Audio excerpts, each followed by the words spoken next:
It's the last of the leftovers and I need a fridge clean out, so that's gotta mean fried rice. And this meal came together in no time because everything was already prepped. I start with a neutral oil. I prefer canola oil because it's cheap and heart healthy. Then just a smidge of toasted sesame oil. I start my celery first because we don't prefer it crunchy. Then leftover diced peppers and onions that I had in a container with some water covering them in my fridge. And I like adding MSG for umami.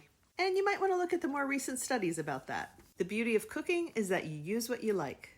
I like making sure that the peppers and onions and celery are pretty well cooked before I add the frozen peas that I found all the way back in my freezer from who knows when. And rounding out the veg is the final bit of salad mix that's on its last day, so it's good for cooking. Now I am still adding a little bit of kosher salt even though I'm using MSG and soy sauce in a bit because none of this had been pre-seasoned. We make a little room for the star of the show, leftover turkey or chicken or anything you have to use. And once everything's warmed through, it's time for the ingredient that makes it fried rice and not just a stir fry. Here I only have about 1.5 cups of leftover rice from the fridge. When you make something like fried rice, a little bit of this and a little bit of that really comes together to make a lot of food. And then I just start with a little soy sauce because you can always add more. Meals like this make food that's been hanging around for a few days feel fresh again, and it's a super economical way to reduce food waste. Scallions and toasted sesame seeds to finish, and now it's time for some happy eating.